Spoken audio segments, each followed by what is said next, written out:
Mga kababayan, ma'am sir, this is Jam, the Filipino channel ng inyo pong lingkod. So today is October 9, 2025 at tayo ngayon ay papunta dyan sa may Sheridan Towers, sa may South Towers, sa may Sheridan Street, Capitolio, Bayang Bato, Mandaluyong po yan. At dadalhin po natin sa may San Antonio Street, Magallanes Village sa Makati City. Okay, so magbabalik po tayo mamaya konti pag nakuha na po natin sila disclaimer naman po. Ang content po natin ay kalsada at hindi ang passenger. Kaya nga naman, saka sakali man po na may marinig kayo mga pangalan ng lugar, pangalan ng tao, pangalan ng organizations, government or private man yan, ay wala pong kinalaman ng channel na ito at wala pong pinapatungkulan. Lahat po ng pinag-uusapan dito ay pawang dito lamang po yan sa loob at wala pong pinapatungkulan sa labas. Okay po, ayan, so magbabalik po tayo mamaya konti pag nakuha na po natin sila. At samantalang tayo ay papunta nga doon sa ating pick up area. Malayo pa naman yan, 1.4 kilometers to be exact. At yun nga, tayo ay makinig ng mga nagbabagang balita at mga talakayan. Infrastructure Director Brian Osaka, malaking natulong ang bagong impormasyon upang malinaw na matukoy ng komisyon ang susunod na hakbang ng investigasyon. Nardaman si Director Brian Osaka. Ren, bakit nangyari? Samantala, kinuwestiyon ni Senador Sherwin Gatchalian kung bakit hindi napasama sa prioridad ng Farm to Market Road Project ang mga pangunahing rice-producing regions ng bansa.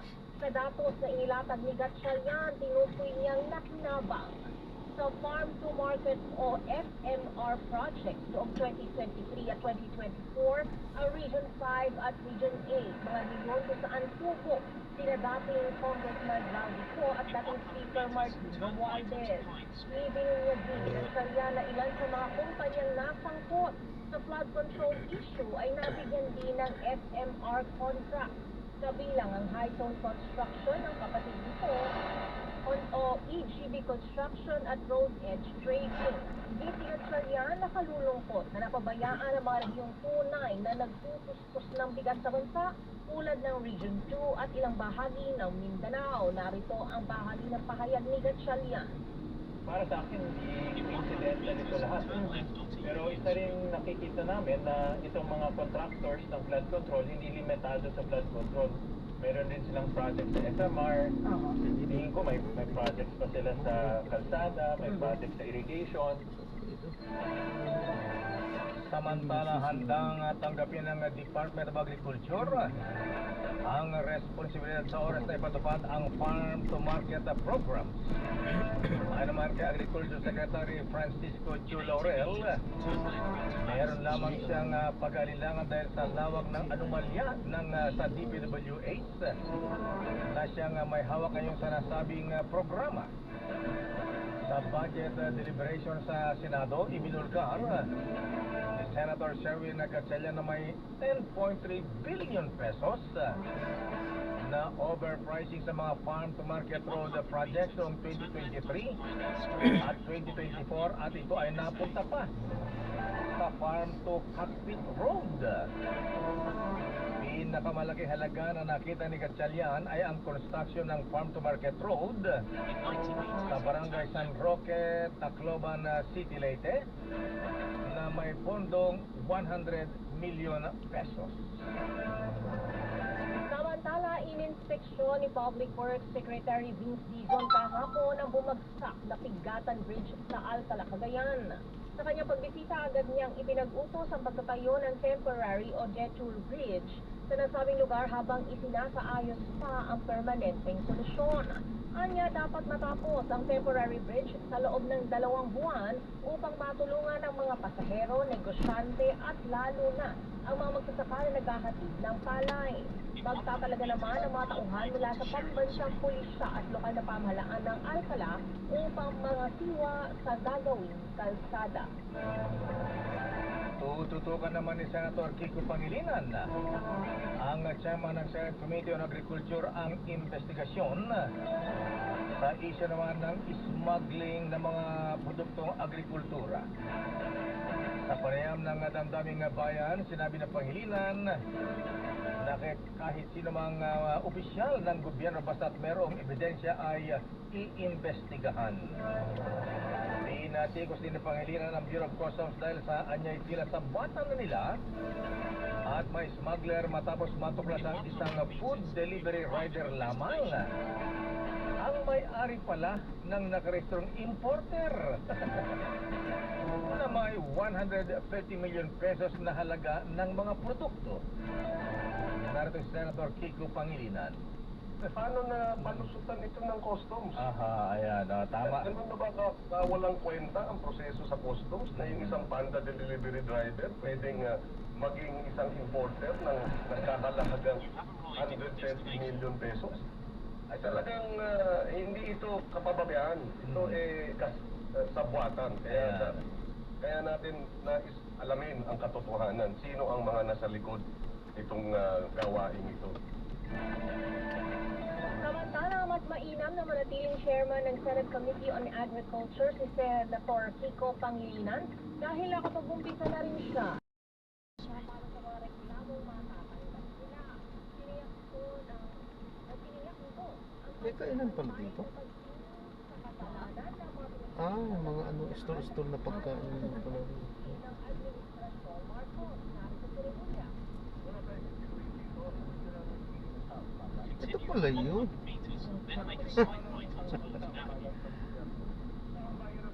Galing. Naiwasan na yung traffic. Pero kapag kano, hindi nila papapasokin to? Ano po, kailangan po resident po. Yun na. Tapos, ano lang po, labasan lang po siya. Pero pati naman po, basta po may ID. Kapag pupunta pa kayong Kalayaan, tapos may pasahero po kayo, pwede niyo pong tanongin kung resident po sila. Kasi if ever, pwede po, basta may ID.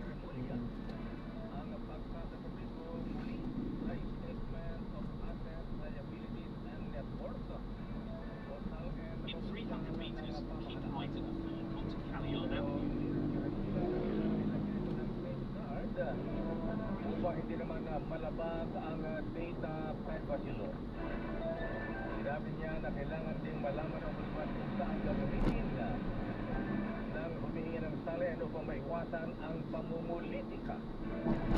Anya kung gagamitin ito sa investigasyon, hihingin ng ombudsman ang magiging resulta ng sino ang hihingi ng salihan. Pinag-iedsa po tayo. Dahil muli, Ombudsman Boying Remulla. Kung ito po gagamitin for public scrutiny, okay na ba yan? Pwede naman sa public scrutiny. Pero, yung resulta In 200 meters, enter Callion Avenue. kung meron mahanap, parang crowdsourcing na rin yan eh. Crowdsourcing na rin ang information na kailangan namin para talagang maging transparent ang buhay ng lahat ng public official. Samantala, tututukan ni Ombudsman Boying Remulla ang formalin scandal. Kasunod ito ng panawagan ni dating Senator Richard Gordon na muling balikan ang issue na unang sinyakat ng Senate Blue Ribbon Committee noong 2021.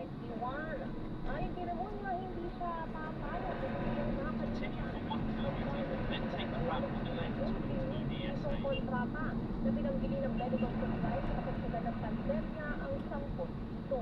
Matatandaan ang Pharmacy Pharmaceutical Corporation ang nakakuha ng kontrata mula sa Department of Emergency Management Procurement Service o PSDBM noong 2020 para mag-supply ng medical equipment noong COVID-19 pandemic.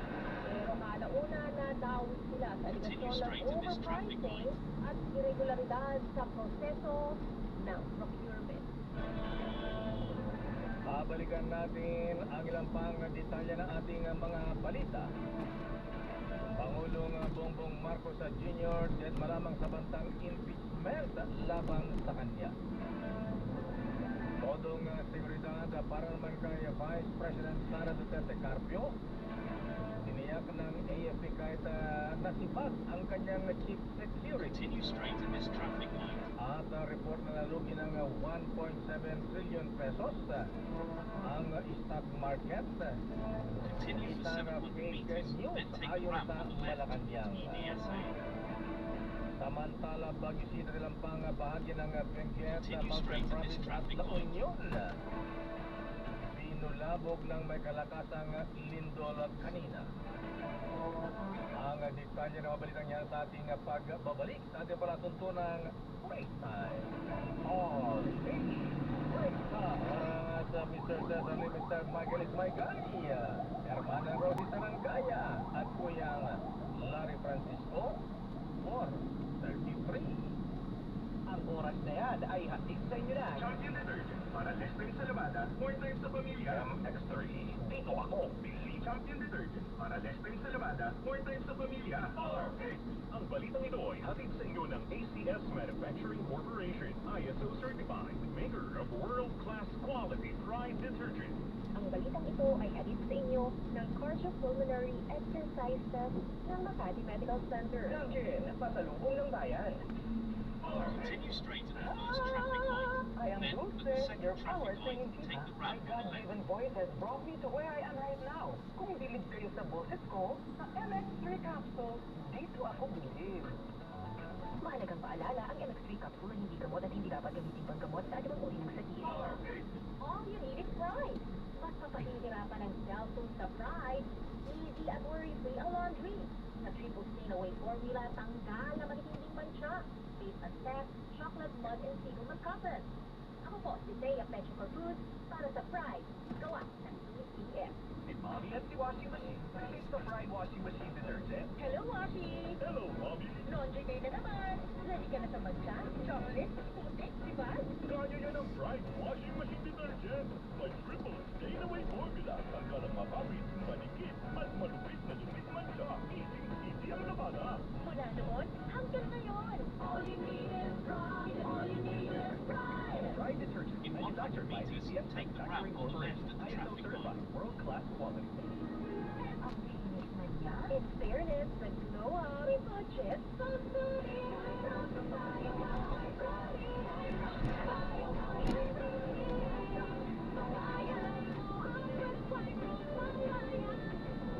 Continue for 2 kilometers, then turn right off the ramp towards Balaban, Esalinas.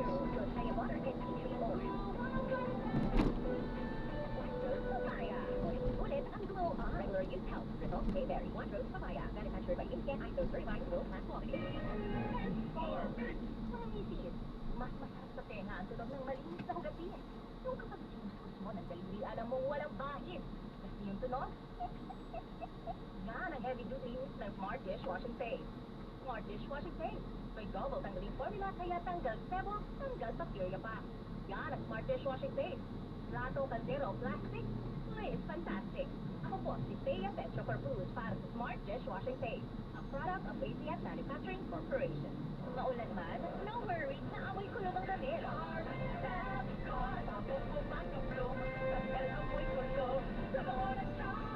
Charm Babcon with Flow Brush technology. Kills 99.9% of kulot-causing bacteria tested. May aroma-burst found thousands of flowers and berries. Ang sampay sa loob, no amoy kulog. Kulog, kumakakulog sa Charm! Manufactured by ACS Manufacturing Corporation. ISO certified world-class quality. Mamadami tayo pa lahat ng gusto nyo. Mamadaming pang Champion Detergent ang gamit ko. The Champion Quick Wash Technology. Less time sa labada, more time sa pamilya. Ako, si Rowena Muchan. Hirap talaga akong tumumi. Laging masakit ang tiyan, kaya hirap din ako makatulog sa gabi. Santon Plus Coffee Mix, proper diet, at regular exercise ang nakatulog sa akin. Feeling healthy pa ako. Santon Plus Coffee Mix. Mabibili sa matamatika. Champion namin yung layo ko. Pagkakataon mo na namang manalo ng 1 million pesos. Sa Champion na, milyonaryo pa. Ilagay sa isang malinis na papel ang iyong pangalan, edad, address, contact number at firmahan. Ilagay ito sa white legal size envelope kasama ang iyong proof of purchase o POP na may tamang bilang ng empty sachets, wrappers o pouch ng Champion Bar, Champion Powder, Champion Liquid Detergent, Champion Fabric Conditioner at Champion Dishwashing Liquid and Paste. Sa labas ng envelope, ilagay ang Champion na milyonaryo pa ang ginamit ng POP at ang MBC station na iyong pinakikinggan. Ihulog ito sa drop boxes kapag tatagpuan sa iyong paboritong MBC nationwide. DZRH, Love Radio, SFM, Easy Rock, at Aksyon Radio. Mas maraming entry, mas malaki ang chance mo manalo. Libo-libong piso ang ipamimigay sa mga weekly draws at 1 million pesos naman sa grand draw. Nasa inyo ng champion, tapat po sa inyo.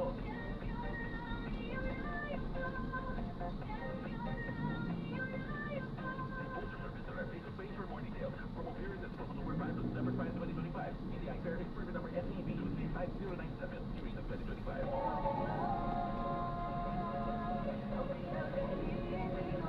Ngayong Oktubre, i-celebrate ang birthday mo sa Star City! Libre happy birthday ngayong October basta may kasama ang apat na buksanan.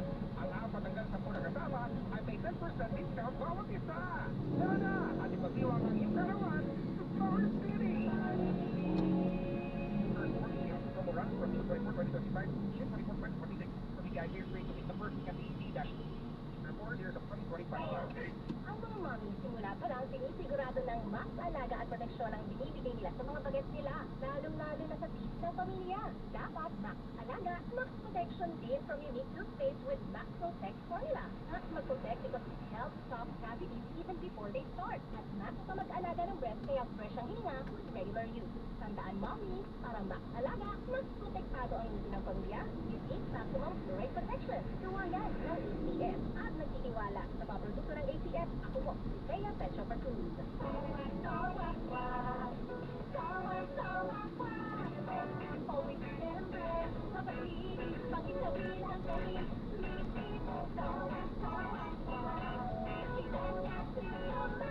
Starwax, ang number 1 floor wax, may waterproof formula. Uusan mo ng tubig, malilim namang sahig.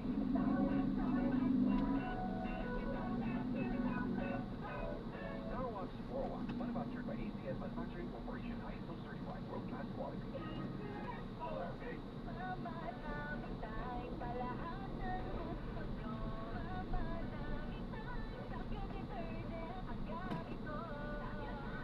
Sa Champion Quick Wash Technology, ay tayo sa Lamada, or tayo sa pamilya. Wala man sa kaya ibigay sa'yo, kundi Christmas card. Pero di ba rin, ating naman ako, di ba? Mas mahal mo ako kaya sa Christmas card, di ba? Pero meron pa akong isang regalo sa'yo, kaya itutulong ko sa'yo. Ayun lang mo na rin. I love you very, very much.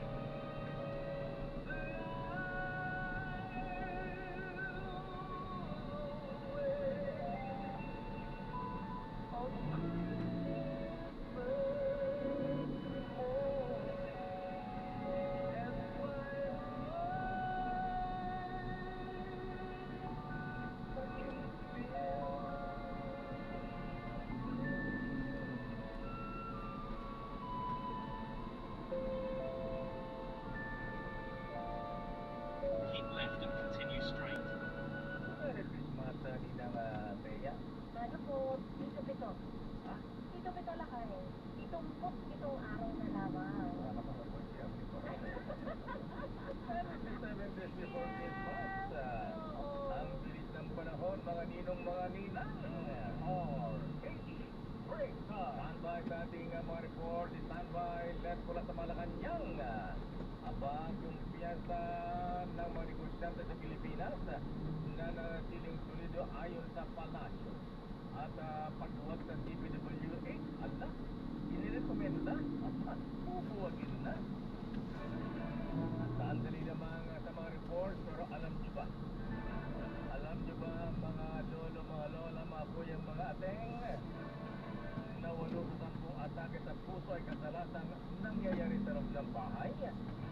At ang malungkot pa, aba, Doktora Lina Laureta, walang alam ang pamilya kung paano mag-CPR na pwede sanang makasalba ng buhay. Kaya naman, tuloy-tuloy ang naging CPR ng Belkes Pharma sa pagpapalaganap ng hands-only CPR training sa maraming lugar sa bansa. Ngayong Biyernes, bukas October 10, ay katuwang ang PHA Central Luzon at gaganapin ang hands-only CPR training sa La Consolacion University sa Malolos, Bulacan, mula alas 8 na umaga hanggang alas 5 ng hapon. Kaya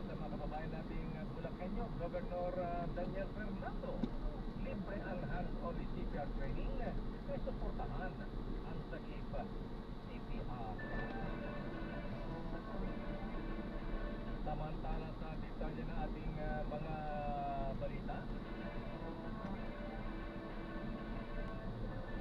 Hindi nababahala ang Pangulong Ferdinand Bongbong Marcos Jr.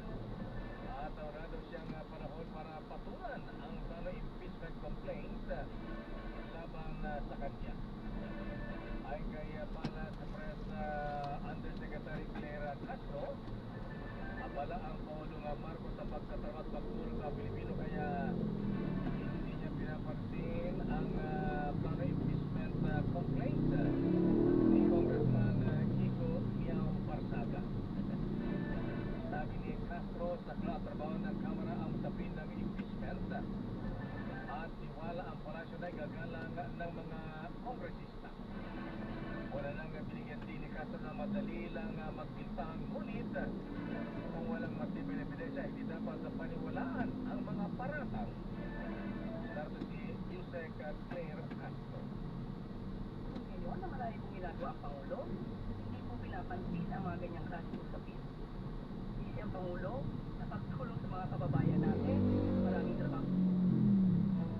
Sinabi ni Congressman Kiko Barsaga ng Cavite na nag-aanda siya ng impeachment complaint laban sa Pangulong Marcos na lumano sa betrayal of public trust at nanawagang mag-resign ito sa pwesto dahil sa aligasyon ng grabeng korupsyon sa Malacanang.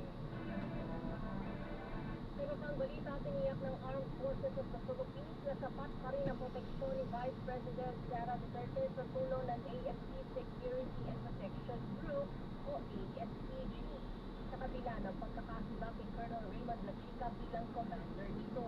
Sa ambush interview sa Camp Aguinaldo, iniisip AFP Public Affairs Office Chief Colonel Gerson Trinidad na walang magbabago sa komposisyon ng security detail ni Vice President Sara.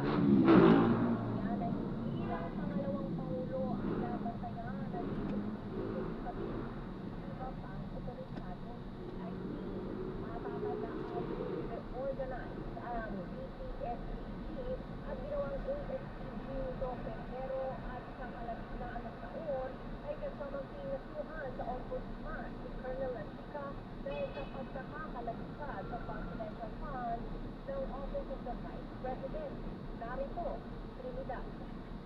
One of their funding functions to provide security detail to the Vice President of the Republic and other authorized PIPs. So, continue yung ating section. Samantala sa ating mga report, unahin natin ang report mula sa Malacanang.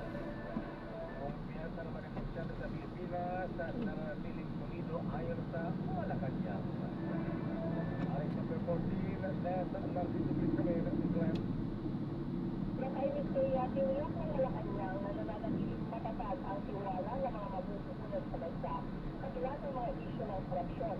Ay kay Special Assistant to the President for Investment and Economic Affairs Frederick Go, malapang na ikalang akad sila ng investment budget at kung aktual na pag-alis ng mga negosyo sa sa bansa. Sa katunayan, patuloy pa nga ang dumarating ang mga bagong investors.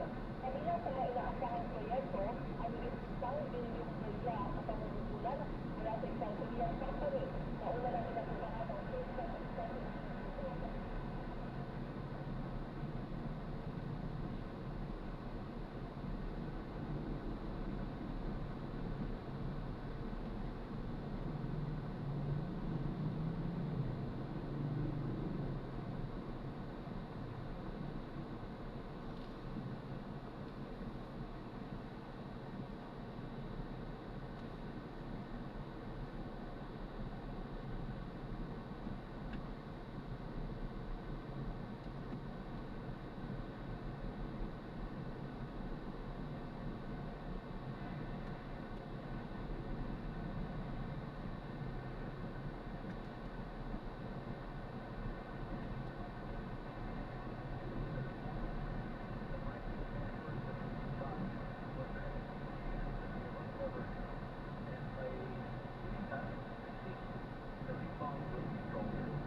Gatchalian, pinagsewa ng Senate Committee on Finance na puwagin na lamang ang Department of Public Works and Highways sa DPWH at magtayo ng panibagong ahensya.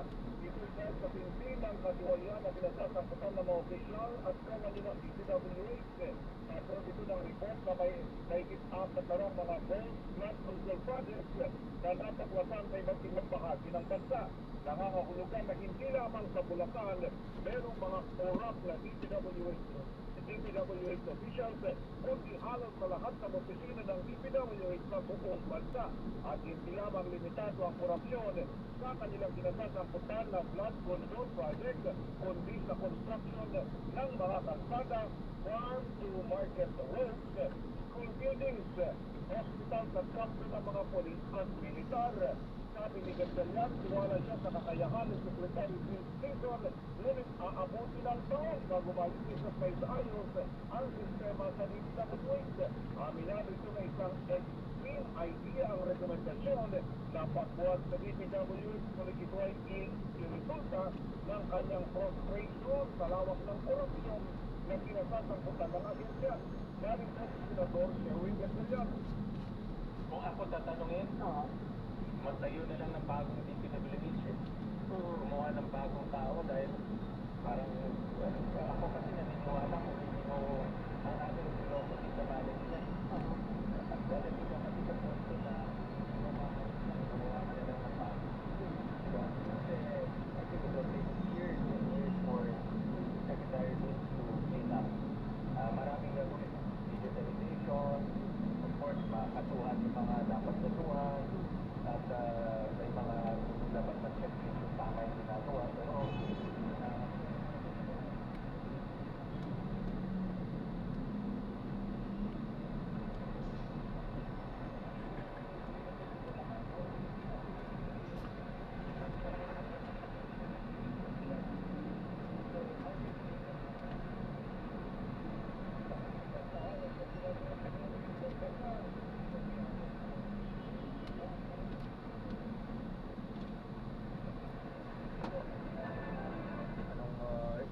the Department of Public Works and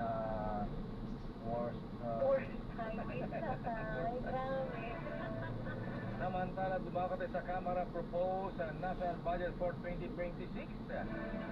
Wala nang pork barrel. Aba, tatubayan mo ng milky. Sana nga. Pagka ganyan wala nang tatakbong congressman. Alis number 12 man ang milky regular to Chumena. Milky. Lakay at Bea, wala umunong pork barrel ang panukalang pambansang budget at susunod na taon na nagkakalaga ng 6.793 trillion pesos. Ito ang tiniyak ni House Deputy Majority Leader Pia Alonso Adjo matapos ang meeting ng BARC o House Budget Amendments Review Subcommittee sa ilalim ng House Committee on Appropriations. Tapos pinito ni Adjo sa paratang ng ilang civil society organizations na meron umanong 230 billion pesos na pork barrel sa 2026 proposed national budget. Ayon kay Adjo, ang naturang halaga ay inilaan ng BARC sa mga programa gaya ng assistance to individuals in crisis situations at sa tupad. Ang parte si Adjo na binusisi ang bawat line item sa budget at sa unang pagkakataon, pinadalo ang mga civil society organizations sa mga budget hearing, naka-live stream ang hearing para mapanood ng publiko ang budget deliberation at dapat maging transparent. Bukas, isasalang na sa plenaryo ang 2026 General Appropriations Bill para naman sa period of amendments. Sa Lunes, October 13, inaasahan na maipapasa na ng Kamara ang GAB at i-transmit na ang naturang panukalang mata sa Senado bago mag-enjoy. Ako si Luke Reguna nagulat para sa DZRE, una sa Pilipinas, una sa Pilipino. Samantala, DND suportado ang pagbasura ng DPWH project sa mga military facilities. Itatang balitang yan, RH2, and yan sa Rosa Eliel. Formal na nirekomenda ng gagawa ng tanggulang pampadya at pagpapahinto ng DPWH project sa mga paramilitary facility. Ito'y sa ilalim ng tatag na infrastruktura para sa kapayapaan at seguridad o TICAS program na minamanage ng DPWH. Sabi ni Defense Secretary Gilbert Chodoro na sa 744 na proyekto mula 2019, 648 pa lang ang natatapos habang may paisip pa na pakikinabangan. Suportado rin naman ni Chodoro ang sinusulong na Senator Rowing Gatchalian na ilipat na lamang ang 3 bilyong pisong pondo ng TICAS program ng DPWH patungo sa TND sa 2026. Sa deliberasyon ng Senate Finance Committee, nalagdag na kabilang sa mga questionable output ng TICAS program ay ilang pasilidad sa kampo mismo ng Philippine Air Force na deklaradong completed pero hindi pa rin pala tapos. Sabi ni Chodoro ngayong hapon, magagamit ang pondo sa pagpapatibay ng defense infrastructure alinsunod sa strategic basing at security requirements sa pamalaan. Ito si Ediel Barroso, nagulat para sa DZRH. Una sa Pilipinas, una sa Pilipino. Maraming salamat, Edniel Parosa. Samantala, alamin natin na update kaugnay sa nangyaring lindol sa Baguio City at kalapit na mga lugar, kalapit na mga probinsya. Naitala po ang 4.4 magnitude na lindol kaninang umaga. Alamin natin ang update mula kay Aris number 41. Romy Gonzalez, please join. Romy. At mula na sa ato ng mga estudyante rito mula Facebook hanggang gamit sa kasi ka rin bumaga yung gamit ito ng Benji Magato ang mga magkaroon sa primaryo at pagkumpara na tapos ang intensity na intensity pa sa lindol na marasong ito sa Bagyo. May mga ilang establishment o electoral isang more dito sa Central Business District ang nagsara mula pa kanina umaga at talagang nagsimulatan ng takbo kasi ikaw kasi ang mga customer. May ilan din mga paaralan dito na yung mga colleges ay kahit wala pa yung announcement ay kung siyang paulilat na kahilang mga student traffic naman na ang nagigilid dito sa Central Business District sa pagkasabay-sabay na lumabas sa mga establishment at mga paaralan. Isang ating mga kababayan dito sa Lungsod ng Baguio. May 46 na mga estudyante na nakaranas ng panic kanina, panic anxiety kung saan isinubunti na sa Baguio General Hospital and Medical Center. So far sa mga pasyente na in-express na wala namang nag-crash o bumagsak na building at wala bang nangyari na landslide tulad ng Cannon Road. Batay sa assessment kanina ng city building and architecture office sa kanilang pakikipagsalustasan sa mga administrator ng mga may-ari ng mga pribadong gusali dito, maging yung mga private public buildings. Wala naman, maganda naman ang integridad ng mga buildings dito. Sapagkat sa infrastructure labay yung naranasan niya lindol. Kasi naman sa napakalakas, intensity 5 kasi, kaya maraming nagulagtan siya sa mga kababayan dating dito labay. Okay nga Rod, maraming salamat Romy Gonzalez. Positively, ito si Iris 4100. Romy Gonzalez, una sa Pilipinas, at sa Pilipino. Samantala, Chinese national na kidnap victim na sagip. Isang Chinese at 2 Pinoy na suspect arestado sa Taytay, Rizal. Ilatang ng balita, RH27, Noche Kakas, Noche. Miss Thea, nakaya na sa gitna ng mga otoridad ang isang Chinese national na umano'y biktima ng kidnapping sa barangay Dolores, Taytay sa lalawigan ng Rizal. Ang Chinese kidnap victim ay kinilalang si Alia Xiaoqi, 41 anyos, residente sa isang apartment sa Doña Doning Street sa barangay 39 sa Pasay City. Arestado naman ang Chinese kidnapper na nakilala lamang sa alias sa Puan ng barangay Pioneer Pilar sa Makati at 2 katapwat na Pinoy na sina alias sa Michael, truck driver, at isang alias sa Gerson.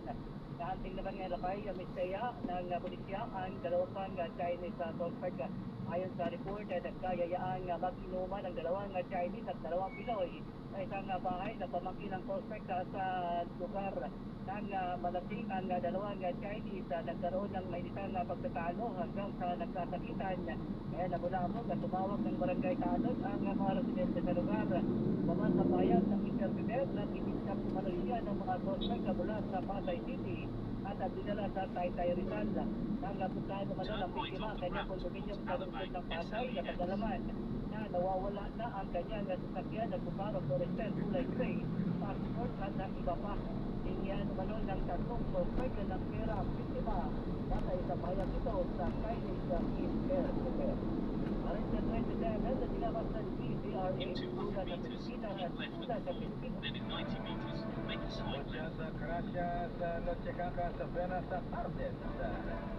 Albert James Galangge, good news mga po yung mga ating dahil nagkaroon ng peace agreement ang Israel at Hamas sa pamagitan ni US President Donald Trump.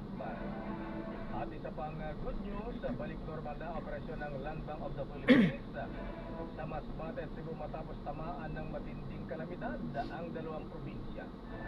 Ayon sa Land Bank, lahat ng kanilang tangay sa dalawang probinsya ay operational na matapos bayuhin ng bagyong Opong ang Masbate at malakas na lindol naman sa Cebu.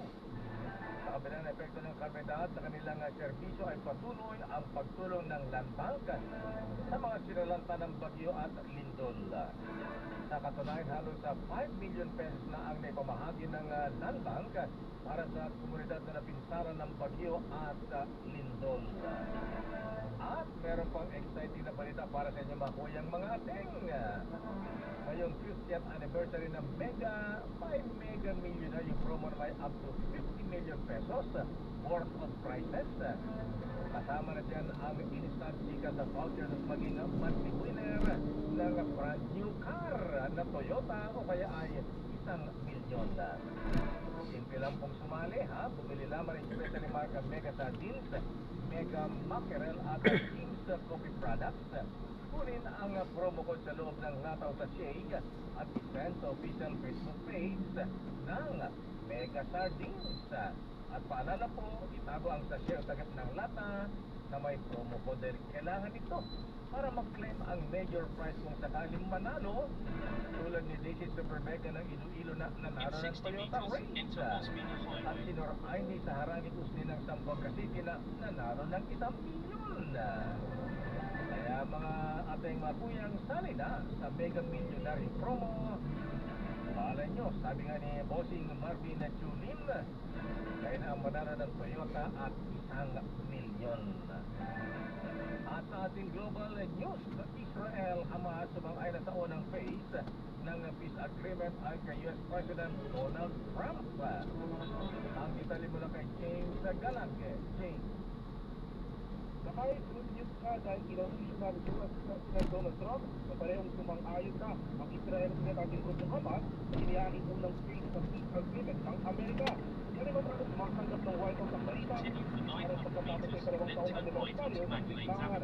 Sa naturang deal, umayag ng Hamas sa palayain ng mga hawak pa nitong hostage habang nangako naman ng Israel na aatras ng kanilang puwersa sa Gaza. Gayunpaman, nanawagan naman ng ating grupo, Trump at sa mga guaranteed peace na tiyaking ganap na ipagpapad ng Israel at ang pagkasundo ang tigil susuban.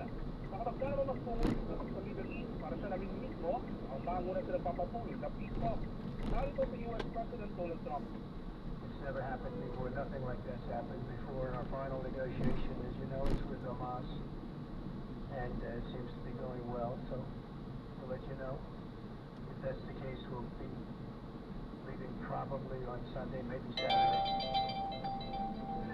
Ito po din Galangge ng PZRH TV, una sa Pilipinas, una sa Pilipino. Samantala, dumako naman tayo sa ating break time sports. Opening day match uulitin ng PBL dahil sa issue sa mga import. Dito tayo mabalitang yan, Millie Borja. Inanunsyo ng Premier Volleyball League ang muling paglalaro ng dalawang opening day matches na ginanap noong October 7, 2025 matapos na hindi makalaro ang mga dayuhang import dahil sa issue sa mga international transfer certificate. Ayon sa PBL, ang desisyon ay ginawa sa diwa ng katarungan, pantay na labanan at upang maiyan nilang pinakamagandang karanasan sa mga taga-suporta. Dagdag pa ng liga, ang pag-uulit ng mga laro ay magbibigay nagbibigay daan sa mga popular na makakompetensya ng kumpleto ang kanilang line-up kasama ang mga import upang mapanatili ang atas ng kompetisyon na inaasahan ng mga manonood. Nangyari ang desisyon matapos na hindi makalaro ang mga imports sa mga unang laro, kung saan natalawang Akari Lemon Coffee sa 5 sets at nanalawang Choco Mucho kontra Capital One sa 20 sets. Sinukoy ng PBL ang Philippine National Volleyball Federation bilang saninang nilis matapos kumanong hindi agarang nagdaan ng ICC na kailangan para makalaro ang mga dayuhang manlalaro. At dahil na isimuti at nilagdaan na ng PNBS ang mga ICC noong Miyerkules ng umaga, pinapayagan ng makalaro ang mga import para sa kanilang mga kupunan. Binigyan ng PBL ang kanilang commitment na panatilihin ang integridad at kalidad ng mga kompetisyon habang tinitiyak na pantay ang pagkakataon ng bawat kupunan na makalaro ng buo ang pwersa. Ia-anunsyo ng PBL sa mga susunod na araw Ay, doon sa kabila tayo, no? Pwede din. Pwede rin pala dito? Apa, kahit po sa pick-up coffee na lang po ako i-drop po, sir. Una sa Pilipino. Sa pick up coffee. Dito. Philip Borja at sa showbiz sa Miss Bea. Break time showbiz, pambato ng Pilipinas na si Anita Gomez, first runner-up. Po, ma'am. Ingat po, ma'am. God bless po. 2025. Dito tayo na balikan Angelica po. Ma'am, double check po. Baka may naiwan po. Ano? Thank you po. Ang beauty queen na tubong Zambales, talagang nagmingming sa kanyang white gown na gawa ng designer na si Brian Fernandez. Maliban naman sa corona bilang first runner-up at best in terms of preliminary competition, 4 na special awards din ang naibigay siya. Ang pambato naman ng Brazil na si Isabel Fernandez, ang bagong Miss Asia Pacific International. Second runner-up naman si Miss Thailand, na sinundan ang pambato ng Belgium at fourth runner-up ang kinatawa ng Netherlands. Ginanap ang coronation night ng Miss Asia Pacific International sa Cebu Complex, Coliseum. Samantala, heto naman ang latest sa isa pang Gomez na beauty queen. Ikinasal na si Miss Universe Philippines 2021 Beatriz Luigi Gomez sa DJ na si John Audit. Ang dalawa nagpalitan ng matamis na ayun sa Mawang La Union. Ayan, so na-drop na natin sila. So maraming salamat po sa panonood hanggang sa muli po. Ingat at God bless. Paalam po muna. Pansamantala at tayo ay gagawa na ng panibagong video sa ating susunod na mission. Paalam po. This is John Parenda, Philippine Channel ang para